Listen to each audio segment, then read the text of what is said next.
All right, good morning, church. It's great to be back with you again. I've been in the New World for 3 Sundays, and I'm telling you, it's probably best that we're here. No, I had a great time. I connected with a group of churches for a week over there, including West Side, where the Crooksies are going to be headed, and I approve of that church now, and so it's all good. It's good. I also, during my time over there, I officiated my grandmother's memorial service, and I did the graveside service, and I preached at both of them, and I sang at the memorial service. I know, that was the scariest bit. No musical accompaniment, a cappella, just went for it. Please start on the right key, please start. Nailed it. So that went good. That was a sad aspect of my summer, but I spent lots of time with my family at family camp, and it was a blitz. It was just here and there, and driving here and driving there, and just connecting with lots of people. I might be a little bit jet lagged, but I'm glad to be back at the place where God has me, and where He's called me, and where He's called you.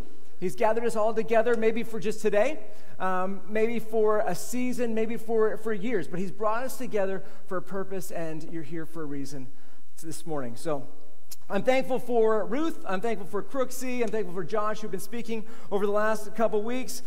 Great to hear that it went well. And yeah, we're in a summer series. And basically what I've told people is that we're not in a series. The series is Speak Whatever's on Your Heart. And so we've been going through that. I also decided to apply that to myself this Sunday, and just ask myself, okay, what's on my heart for this day, and what have I been thinking about this summer? And it probably won't surprise you that I've been thinking a little bit about prayer. I've been thinking a little bit about our building situation, about the possibility of a Southside campus. Are you kind of aware of that? Raise your hand. Yeah, I'm kind of aware of that. We did make an offer on Friday for that building. It looks like we have the highest offer, but we'll see if that comes together. Ultimately, they have to make the decision. Hopefully, I'll have news on that soon. But we might be in a great transition, a great expansion. God might be opening a huge door in answer to years of prayer for more space for us. So excited about that. I'll keep you posted as I have news there. I've also been just thinking about some hopes and dreams that I have for the months ahead. And you know what? I just need God's help. I need God's guidance. I need His strength. I need His encouragement and His very obvious help of some things that I really want to see happen, but I can't just do. I can't make them happen without God's intervention. So today I want to talk about receiving help from God. Receiving help from God. Receiving help from God that either it could look like rescue, like maybe God rescuing you out of a stuck situation, or maybe open opportunities for you that you can't open yourself, or unlock future hopes and dreams where you can't see how to get from here to there, maybe see answers to prayers, guidance, things like that, desperate seeking of God for different things. And you know, maybe I talk about this too much. I don't think I do, but maybe I talk about seeking God and seeking God in prayer. I don't think I talk about it too much because life is challenging.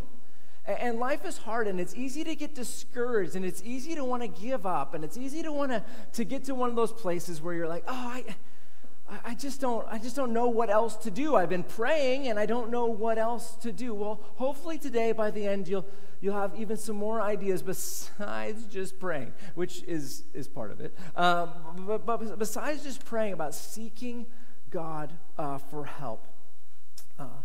I'm running a life track that needs God to do more than what I can just do on my own.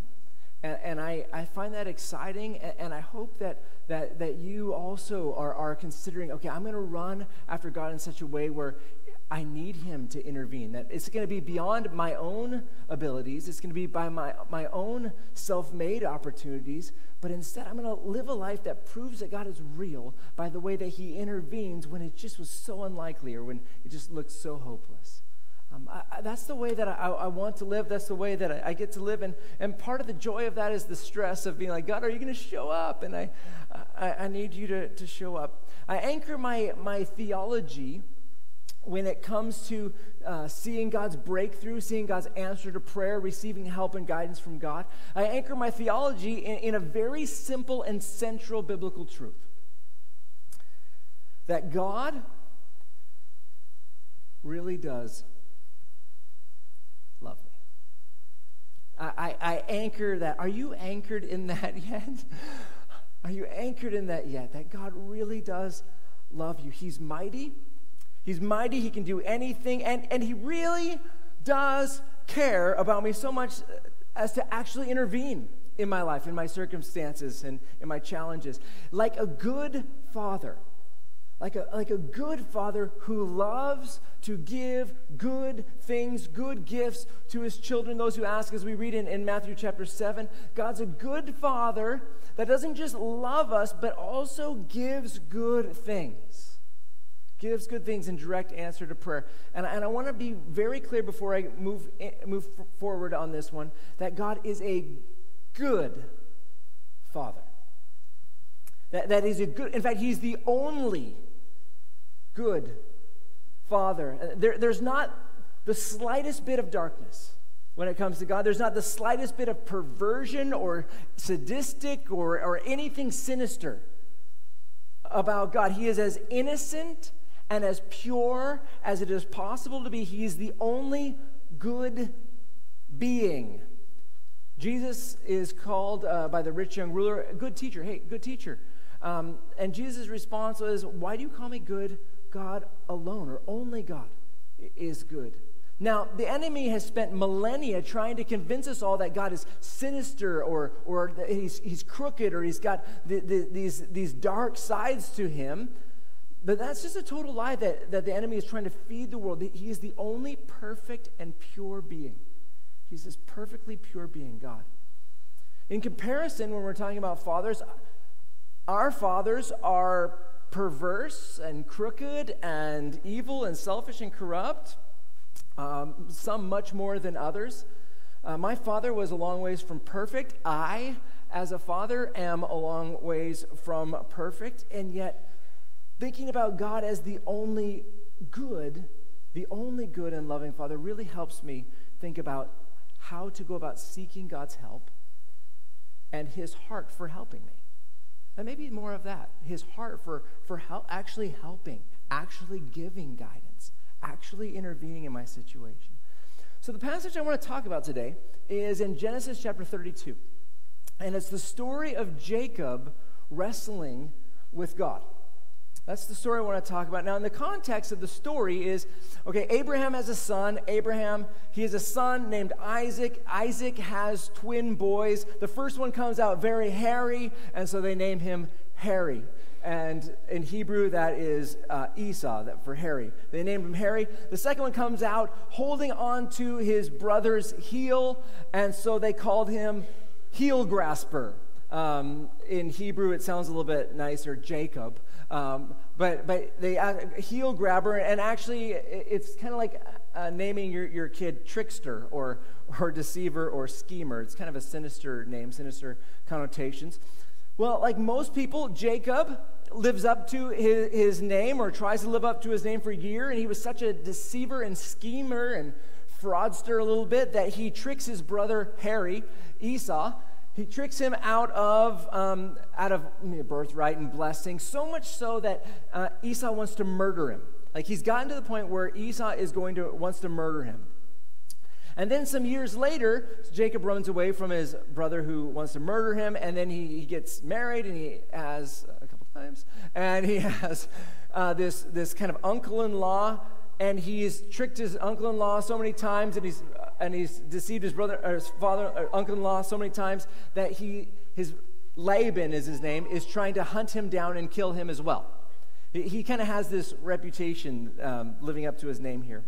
Well, in Genesis 32, where we pick up this story, it's just where Jacob has fled Laban, and Laban caught up to him and was going to hurt him, harm him, kill him, or something like that. But God intervened in the night via a dream and commanded Laban not to hurt him. But so Jacob has just gone through that experience, and now he is one day away from reconnecting to his brother Esau, who the last he heard was wanting to murder him, and Esau is now on the way with 400 armed people to meet with Jacob. Again, he hasn't seen him for 20 years. And it's in that context of fear, uncertainty, great need of God's help that Jacob prays. And this is what he prays in Genesis 32, starting in verse 9. Then Jacob said, God of my father Abraham and God of my father Isaac, Yahweh, or the Lord who said to me, God, you said to me, go back to your land and to your family, and I will cause you to prosper. I am unworthy of all the kindness and faithfulness you've shown your servant. Indeed, I crossed over this Jordan with my staff, and now I've become two camps.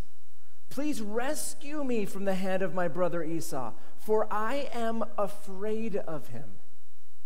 Otherwise, he may come and attack me, the mothers and their children. He may come attack me, the mothers and their children. You have said, I will cause you to prosper, and I will make your offspring like the sand of the sea, which cannot be counted. That's the end of his prayer. So Jacob is afraid, and understandably so. It's kind of like his past evil ways have caught up to him. His trickster ways have caught up to him. And now he's calling on God to rescue him. And he's anchoring his prayer request in the direction. God, you told me to come back. God, this is what you've told me. And so I'm anchoring my prayer in that. God, you said this. And at this moment of my life, it doesn't feel like what you've told me is a good idea. It doesn't feel like at this moment, based on what I see and the danger that I feel like I'm facing, it doesn't seem like what you have told me is actually going to happen, that it's actually going to turn out, that it's going to turn. In fact, it looks like I'm going to die. It looks like things are going to come to an end here. It looks like everything that you've said is going to turn out to be nothing. And so, God, please do for me what you've promised. Do you know moments like that, where you're looking ahead and you're like, God, I feel like you wanted me to do this, or God, I feel like you've said this, like you've directed me this way, but it just doesn't look like life's going to turn out okay. Actually, it looks like everything's about to come crashing down right at this moment. It looks like everything's going to go horribly, horribly wrong. You ever needed God's help? You ever needed God's help or wanted God's help so much so that you're like, God, I need you. I need you now. I don't need you in a month from now. I need you now. I need you this night. Again, this is the night before he meets his brother, and he's praying. I mean, some of you have gotten to points in your life where you're like, God, I am so desperate. I need you to intervene, and I'm just never, ever, ever going to stop praying. I'm never going to stop asking you to intervene in my situation, my context, my prayer. I'm going to wrestle with you. I'm going to wrestle with you for the final application of what you've spoken. I'm going to wrestle with you for what you have said you're going to give to me. As for me, I know that there's a large gap still between what God has said and my current experience. I know that there's a large gap between those two things, and so I press on. I press on in prayer and faith and continue to wrestle with God in prayer. Okay, I'm a little bit ahead of ourselves because we actually haven't gotten to the wrestling bit of the story. But in recap, the wrestling story, the context of the wrestling story is there's a prayer request. There's fear, there's worry that life is about to fall apart and that he's even going to be killed, and he's trying to remind God of what God has spoken to him. God, you've said this, so please help. Okay, so we're going to talk about the story of Jacob wrestling with God, and I just want to, as we get into this word wrestling is different than the word wrestling in Ephesians 6. about wrestling not against flesh and blood.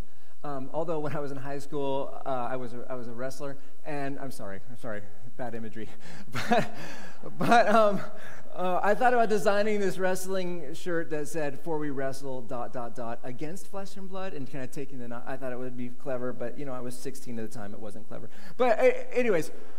So we had this, there are two words for wrestling, right? And there are two different languages going on here. But in Hebrew, this word here, when it's talking about Jacob wrestling with God, it sounds a little bit like Sarah. And it has the connotation of wrestling, yes, but it has the connotation of persisting, exerting oneself, persevering, persisting. That's the wrestling and persisting that way. Whereas in Ephesians 6, it's a lot more of this concept of conflict, of fighting against, of an enemy conflict. This is more like struggling and persevering. So you've got these very different imageries of different types of wrestling. When Jacob is wrestling with God, it's not like he's wrestling against an enemy. It's like he's struggling with and he's persevering with. In this case, a loving good father, a loving good God, not an enemy. So there's different words there when it comes to wrestling. One of the things that I used to do when I was younger, not quite high school, but and actually more importantly, when my kids were younger, I would wrestle with them. Now Ethan's 17, he's going into university, the kid is ripped. I'm not interested.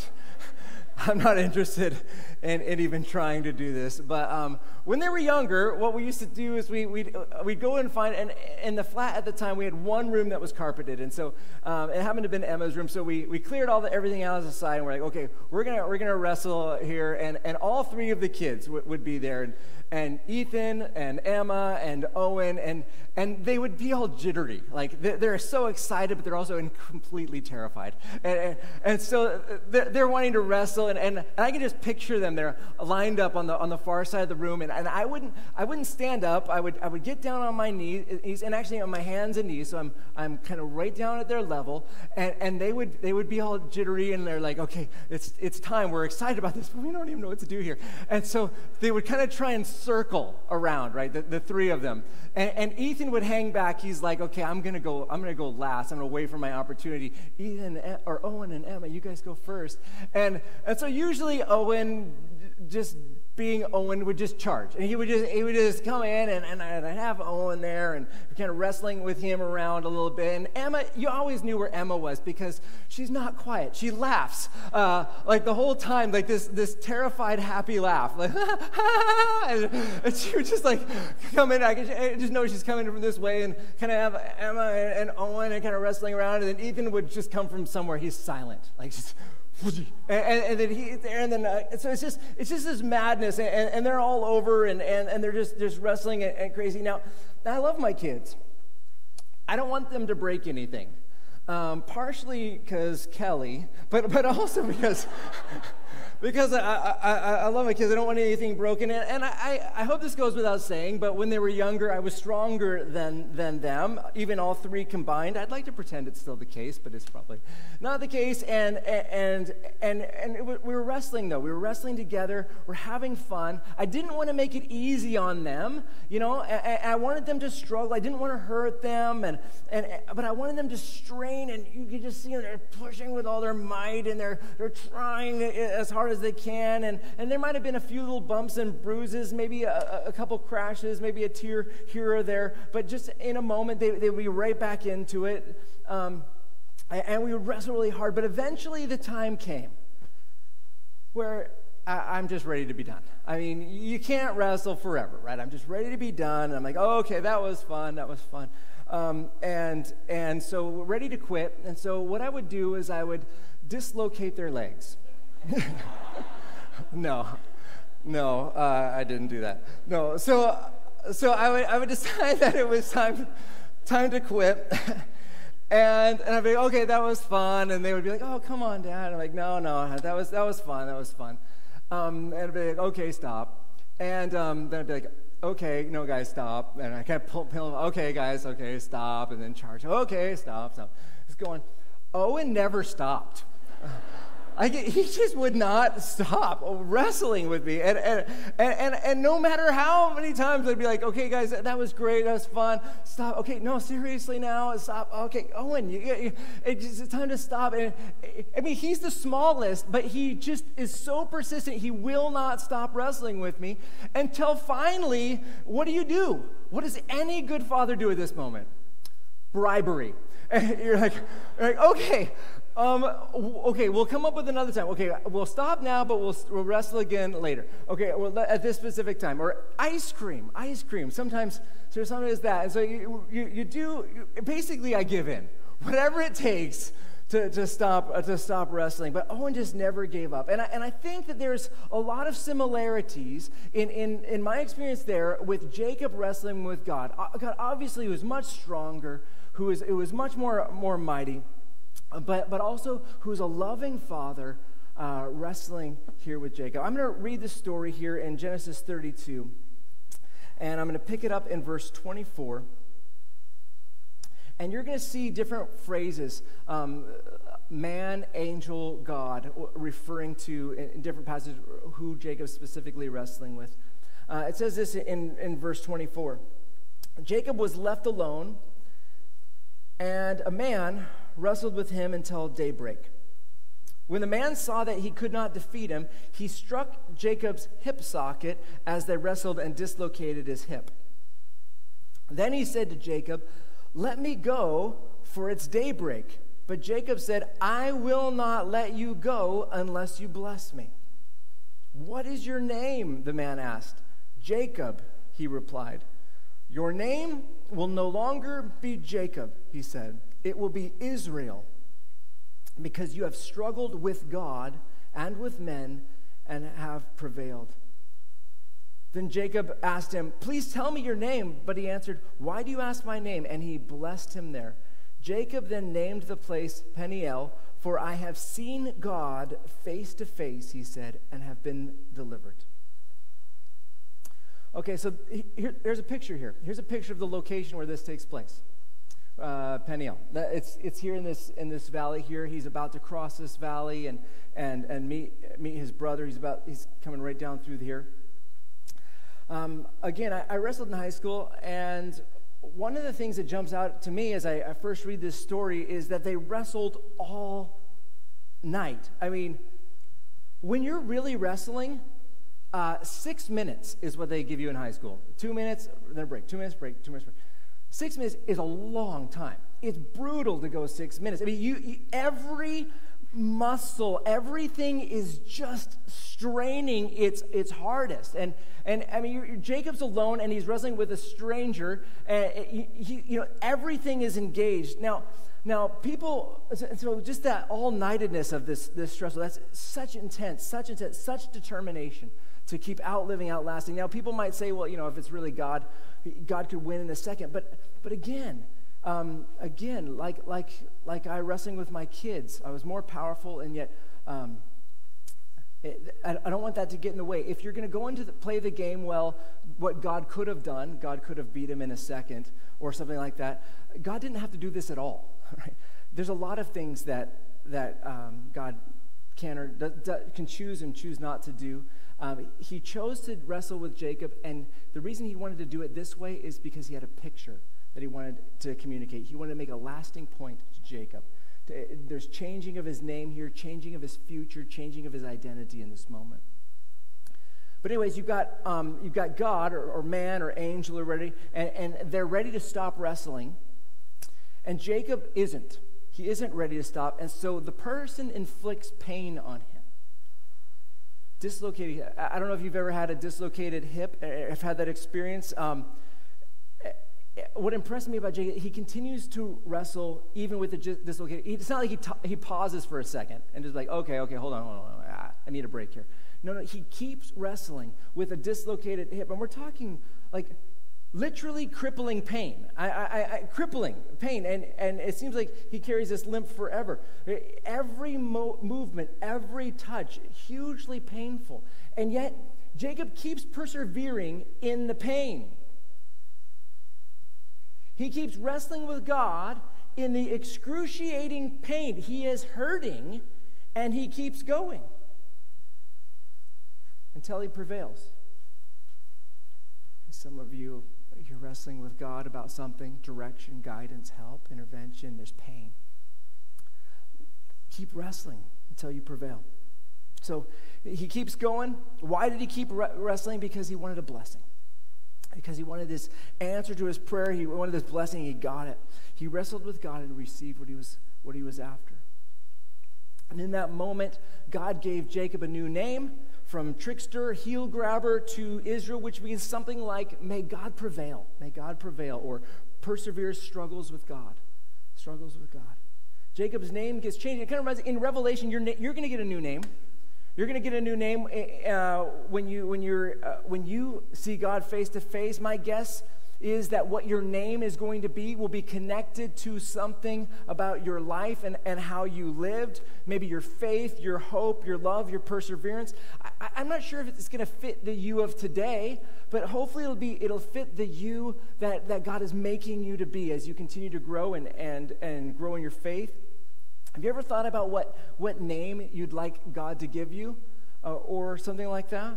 As for me, I think I would prefer something more like bear than barely.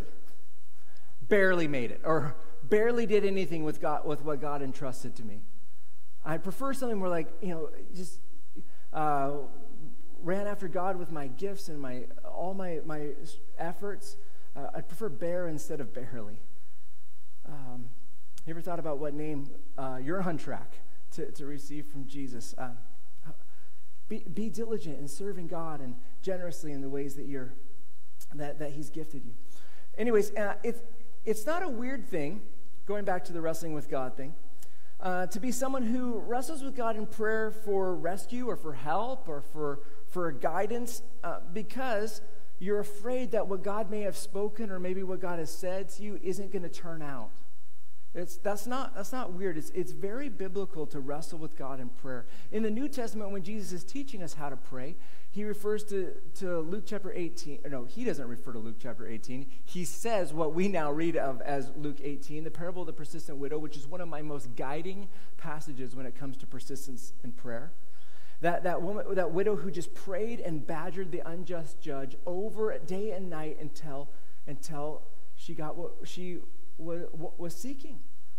And that is how Jesus teaches us to pray wrestling and engaging with God, because persistence pays off. In fact, I have 7 hows when it comes to how to wrestle with God. You're going to want to write these down because these are incredible and they're entirely biblical, and there's going to be a time in your life where you're going to want to know how to wrestle with God in prayer. The first how when it comes to seeing more frequent result, more frequent answers, more frequent guidance is wrestling with God with never giving up persistent prayer. Now I hope thus far that would be the obvious one. Never giving up persistent prayer. We've been talking about this, Jacob wrestling with God after praying. We've talked about the persistent widow. That's one way we wrestle with God and seeking His help and rescue and intervention, but there's a few others. The second one is wrestling with God with fasting. With fasting. Again, this is similar, but as we've been learning over the last couple of years, fasting supercharges prayers, because when we fast, we weaken ourselves. We humble ourselves by intentionally weakening ourselves. Fasting is the opposite of what's natural for humanity. Normal and natural thing is to be strong, especially when we need extra help, when things aren't coming together. But when we're fast, we're saying, God, I need your help. It's not going to be by my might. It's not going to be by my power. It's going to be by your strength. If anything is going to happen here, it's going to be by you. And I'm humbling myself. Fasting isn't fun. It makes us feel weak. And when we do that, it shows God just how serious we are. It's a powerful way to wrestle with God for help. That's the second way we can wrestle with God. But there's more. The third way is wrestling with God with offerings. With offerings. In the Bible, we see God doing so many of the incredible things that He does during the times of the offerings, the morning offerings and the evening offerings, the morning sacrifices and the evening sacrifices. And I'm not just, the Bible actually intentionally connects them. He would say, at the time of the evening sacrifice, It's so many of the amazing works of God are connected with the times of offerings. Whether it's Elijah up on Mount Carmel and seeing fire fall from the sky, or whether it's people receiving dreams or visions from God connected to the time of offering. So many events take place in the Bible connected with offerings, not just financial offerings, but also you can think of Hannah. She in 1 Samuel chapter 1, she doesn't have any kids. She prays and she asks for Samuel, and she says, if you give me Samuel, I'll offer him to the Lord all the days of his life. And she does that. And when she offers Samuel to the Lord and gives him away after having Samuel, then she has several kids after that offering. If you want God to act generously towards you, fiscally answered prayer, help, intervention, guidance, then be generous yourself. Be generous yourself. As Paul writes in the New Testament, in 2 Corinthians 9, he says, remember this, the person who sows sparingly will also reap sparingly. And the person who sows generously will also reap generously. Now, I'm not making any promises that if you give your full 10% to the church or whatever, that your prayers will be answered, but I will definitely say there is a strong, very clear biblical connection between generosity and giving and offerings to God. Go ahead and do a study sometime, connecting what God does with times of offering, or offerings and the result of answered prayers. It's just huge in the Bible. It's something maybe we don't talk enough about. But one of the huge ways we wrestle with God is offerings. That's 3. A 4th way is this: wrestling with God with worship and faith in the context of pain and disappointment. We have so many examples of people suffering in the Bible with pain, heartbreak, horrible situations, major disappointments, and they choose to worship God and keep trusting in Him. And when they make that intentional choice in their biggest disappointments and pains, it's like heaven smiles and God shows up. The mindset of keeping on believing, to keep on worshiping, to keep on God in times of pain, it just draws the attention of heaven. Classic example, Job. Job loses everything. His children die. His riches are lost. He gets pains and sores, and his health is completely gone. And what does he do? He worships. He worships. Now, things weren't fixed that day that he worshipped. But ultimately, his response led to a chain reaction that brought about his great rescue, great restoration, great healing, great deliverance. Not everything was fixed overnight, but that decision to worship in his pain, huge. Seasons of pain and incredible disappointments, they come, and so the commission is to worship in the waiting, worship in the pain, worship in the confusion, worship when we're feeling alone and ignored, and just drawing the attention of heaven. Every time we choose to worship genuinely, when naturally speaking we would naturally be angry at God in our disappointments, it just draws His attention, it draws His smile. So that's another way that we can wrestle with God, by persistent wrestling in the face of disappointment and pain.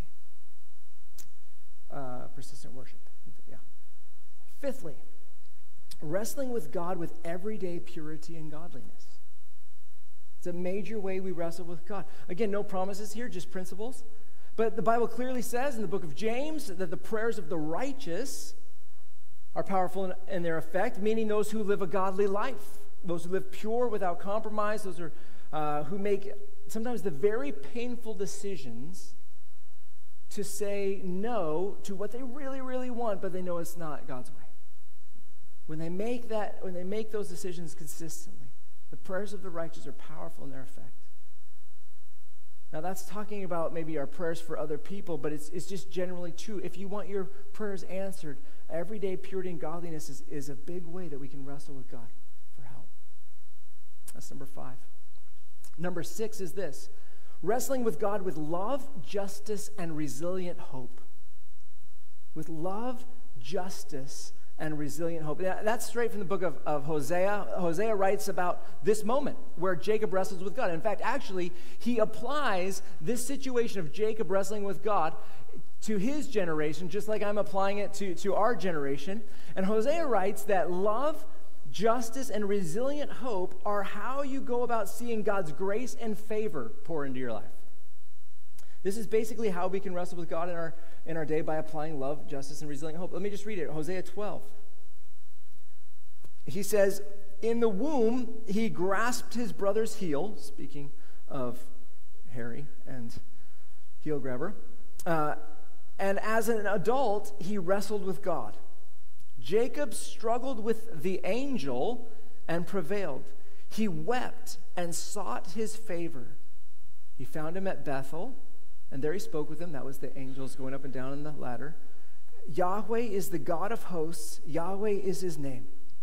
But you must return to your God. Maintain love and justice, and always put your hope in God. That's where Hosea applies this wrestling, this Jacob wrestling with God, and seeking God's favor, weeping and seeking God's favor, maintaining love and justice, always putting your hope in God. By loving people all the time, by loving everybody all the time, by being a champion of justice for those who are not receiving justice, being their champion, especially those who can't bring about justice for themselves. That's huge. It's powerful stuff. God loves that. It's powerful when we spend our efforts bringing justice, when the thing that God really wants done in every situation, justice. That's number 6. And the 7th thing is this: rallying many people to join you as you wrestle with God. And basically, you're doing those other 6 things, and then you're recruiting others who are doing those same 6 things to join you in this. It's like my kids. It's like not just one kid, but 3 kids wrestling with me. And eventually, I'm sure there would come to a point where there's just, I'm just a goner or whatever. But you get lots, more and more, recruiting more and more people to wrestle with God with you in your prayers. Family, God really does love you. He really does love you. He is a loving God. He is a pure God. He's a good Father who invites you to come and wrestle with him for help and rescue. This isn't wrestling as if with an enemy, but wrestling with your good and loving Heavenly Father. And these 7 things for you are like a checklist when it comes to you doing all that you can to see God's help in your life. Now, I'm not promising if you do all these things that God will do everything you ask, but I will say that if you do these things, God's help and his rescue and his justice will flow more frequently, more consistently, more swiftly in your life than it would otherwise. Now, we can't make God do anything, but we can wrestle with him with persistence, as we've been invited to do. And if we persist in it year after year, God's help will pour into your life. I want that.